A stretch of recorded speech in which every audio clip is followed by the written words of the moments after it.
Diena mūsų tema apie tai, kas esame mes ir kas mumise gyvena.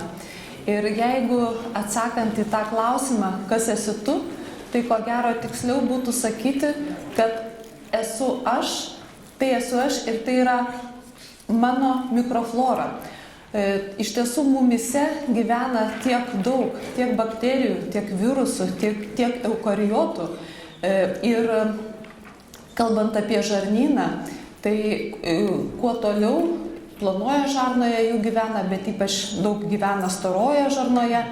Ir tiksliau būtų sakyti, kad mes esame lyg tai vaikščiojančios Petri lėkštelės, kuriuose tarpsta įvairūs mikroorganizmai ir individuali flora yra kiekviename iš mūsų.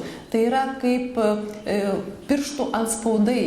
Yra individualūs kiekvienam žmogui ir mikroflora yra individuali kiekvienam žmogui.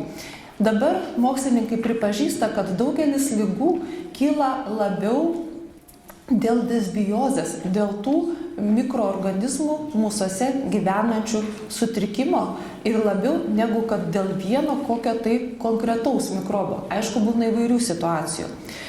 Kokie veiksniai sąlygoja mikrobiotos formavimąsi? O tie veiksniai jau prasideda nuo pat pirmųjų sekundžių vaiko gimimo, nes tai, kas kolonizuoja naujagimio virškinimo traktą pirmosiomis sekundėmis, tai apsprendžia ir tolesnį mikrobiotos formavimąsi. Yra įrodyta, kad gimdymo būdas tuo yra svarbus ir kai gimdoma natūraliai, per lytinius takus mikroflora, kuri patenka į naujagimio organizmą, skiriasi nuo tos, kai gimdoma per cezario pjūvį. Ir yra straipsnių, kurie teigia, kad vaikai, kurie yra gimę per cezario pjūvį, paskui ateityje gali dėl įvairių mikrobiotos sutrikimų labiau būti linkę sirgti alerginėmis ligomis. Maitinimo ypatumai. Natūralus maitinimas, natūraliu motinos pienu ar mišiniais irgi yra svarbus ir skirtingo poveikio formuojant vaiko mikrobiotą. Taip pat aplinkos ekologiškumas. Ten, kur yra per daug sterili aplinka, ten, kur yra viskas išplauta, išdezinfekuota, irgi yra įrodyta, kad nėra taip jau labai sveika augančiam organizmui, todėl kad augantis organizmas ir besiformuojanti imuninė sistema turėtų kontaktuoti su įvairiais aplinkos veiksniais ir per tai imuninė sistema išmoksta reaguoti į tuos sąlyginius patogenus. Ir vėlgi yra straipsnių, kuriuose rašoma, kad tose šalyse, kur yra prastesnės higienos sąlygos, ten labiau vaikystėje sergama kirmelinėmis ligomis, įvairiomis parazitinėmis ligomis, tačiau suaugusiųjų amžiuje tose šalyse yra mažiau sergama paskui alergijomis ir autoimuninėmis ligomis. Nesakau, kad nereikia laikytis higienos normų, bet viskas ko gero turėtų būti su saiku. Ir mityba taip pat yra labai svarbu, nes tai, ką mes valgom, tai taip pat valgo ir virškina ir apdoroja ir mūsų mikrobiotą. Ir jeigu yra maisto produktai, kurie yra chemizuoti, kurie yra nenatūralūs, kuriuose daug yra įvairiausių stabilizatorių, jie nėra labai geri formuojant mūsų mikrobiotą. Yra šiais laikais, kuo toliau, tuo daugiau duomenų, kad sveika mikrobiota, balansuota mikrobiota, ji yra svarbi ne tik mūsų virškinimo traktui, bet yra svarbi ir įvairių ligų patogenezija. Kalbant ir apie įvairias endokrininės sistemas, apie širdies kraujagyslių sistemą ir įvairias kitas. Todėl, kad mikrobiota sąveikauja ne tik tarpusavyje, bet taip pat keičiasi signalais su kitų organizmo organų sistemomis ir keičiasi signalais su centrinė nervų sistema. Ir yra dabar plačiai tyrinėjama, žinoma, žarnų ir smegenų ašis. Sakoma, kad mes turime ne tik tas smegenis, kuriuose yra galvoje, bet ir smegenis yra tiek sudėtinga nervinė sistema ir žarnyne, ir tai yra vadinama žarnyno smegenimis. Ir šitos dvi smegenų sistemos turi labai tamprų ryšį viena su kita. Tai yra, kad mūsų emocijos sąlygoja mūsų žarnyno veiklą, kita vertus mūsų žarnyno veikla sąlygoja mūsų emocijas ir tame pasirodo labai aktyviai dalyvauja ir mikrobiota. Dar daugiau.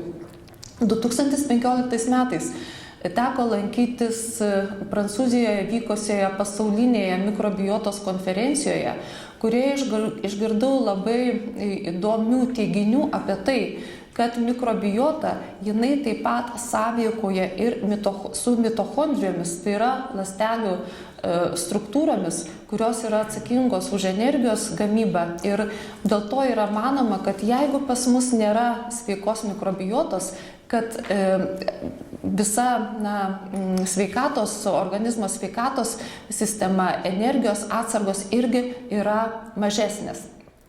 Pradedant nuo mikrobiotos reikšmės virškinimo traktui, tiesiog priminsiu visiems puikiai žinomus dalykus, kad ji aprūpina energiją, reguliuoja gleivių sekreciją gleivės gaminančiose ląstelėse.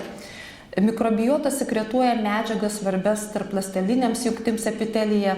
Taip pat mumyse gyvenantis mikroorganizmai neleidžia kolonizuotis labiau patogeniškiems organizmams iš aplinkos, reguliuoja imuninę sistemą, palaiko žarnų limfoidinio audinio integralumą. Kalbant apie uždegiminę žarnų ligas, kurios tiek dažnėja mūsų visuomenėje, kalbu apie opinį kolitą ir apie Krono ligą, tai paminėtina, kad ir šitose ligose mikrobiotos disbiozė turi reikšmės šių ligų vystymesi. Ir čia yra svarbu organizmo mikrobiotos sąveika. Pavyzdžiui, mikroflora yra bandoma taikyti uždegiminio žarnų ligų gydymui, tam tikros rūšis, kaip matote, skaidrėje.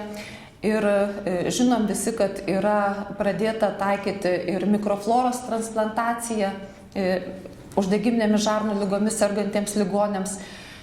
Taip pat tai, jog antibiotikai yra efektyvūs esant Krono ligai, tai reiškia, kad mikroorganizmai turi reikšmės šių ligų vystymesi, o taip pat ir gydyme.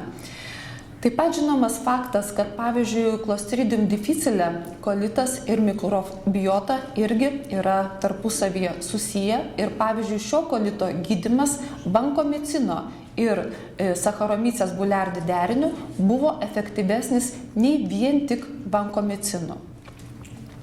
Kalbant apie storosios žarnos vėžį, pasirodo čia irgi mikrobiota vaidina svarbu vaidmenį, nustatyta individualizuota onkogeninė mikrobioma ir yra manoma, kad tam tikri gali būti bakteriniai DNR pažeidimų užvedėjai, tokie trigeriai. Ir kad mikrobiotos sąstato pakeitimai, jie gali predisponuoti storosios žarnos vėžio vystymasi. Prestižinėme žurnale Nature 2014 metais yra pasirodęs straipsnis apie tai, kad dieta turi esminę įtaką mikrobiotos sudėčiai ir kad gyvulinės kilmės produktais turtinga dieta per poveikį mikrobiotai gali provokuoti tiek uždegiminės žarnų ligas, tiek net ir onkologines žarnų ligas. Žurnale JAMA 2015 metais buvo atlikta didžiulė įdomi, gausi studija papildanti šiuos teiginius apie tai, kad vegetarinė mityba sumažina riziką sirgti kolorektaliniu vėžiu irgi per tam tikrą poveikį mikrobiotai. Ten, tame tyrime dalyvavo daugiau negu 96 000 adventistų. Tyrimas buvo atliktas 5 metus, nuo 2 iki 2007 metų ir pasirodė, kad kolorektalinio vėžio rizika buvo mažesnė 22% tiem žmonėm, pas kuriuos vyravo augalinė mityba. Apibendrinant virškinimo traktą ir mikrobiotą, jų tarpusavio santykį, galime pasakyti, kad žarnyno mikroflora yra įvairi ir individuali, kad jos tinkamam metabolizmui yra svarbus nesuvirškinti karbohidratai, tai yra tai, ką mes valgome. Todėl dieta svarbi formuojant mikrobiotą ir dietos pagalba mes galime keisti savo mikrobiotą, tai yra dinaminis procesas. Mikrobiota gali būti užvedėjų DNR pažeidimams ir gyvulinis maistas dėja, bet provokuoja storosios žarnos tumorogenezę. Kodėl? Todėl, kad daroma prielaida, vyraujant gyvuliniai turtingais baltymais mitybai ir mikrobiotai fermentuojant amino rūgštis, susidaro ir potencialiai žalingų medžiagų, tokių kaip amonis, fenoliai, bekresolis, vandenilio sulfidas. Galimas rezultatas to – pralaidi žarna, uždegimas, DNR pokyčiai, gleivinės proliferacija, suvėžėjimas. Rekomendacijos būtų daugiau augalinės kilmės produktų, kas sveika būtų mūsų mikrobiotai. Kalbant apie kepenų ligas, pasirodo, jos irgi siejasi su mikrobiota, yra glaudžiai susiję, todėl kad kepenys per kraują iš virškinimo trakto bakterinių komponentų, toksinų gali gauti ir reaguoti į tai, nes kepenų ląstelės turi imuninius receptorius atpažįstančius patogenus ir pavyzdžiui, sergantiems nealkoholinės kilmės steatohepatito dažniau būna bakterijų pertekliaus sindromas ir efektyvus čia metronidazolis. Taip pat bakterijų pertekliaus sindromas yra laikomas alkoholinės kepenų ligos kofaktoriumi. Bakterijų pertekliaus sindromo lygis koreliuoja, pasirodo, net ir su kepenų cirozės aktyvumu. Ir esant genetiniai predispozicijai, mikrobiota gali būti neadekvataus imuninio atsako trigerių, sukeliančių net ir autoimuninius kepenų pažeidimus. Mikrobiotos korekcija sergant kepenų ligomis. Yra įrodyta, kad probiotikai mažina bakterijų translokaciją ir kepenų uždegimą. Jie gali mažinti transaminazės, cholesterolį, tumoro nekrozijos faktorius alfa inhibitorių ir pagerinti netgi rezistentiškumą, sumažinti rezistentiškumą insulinui.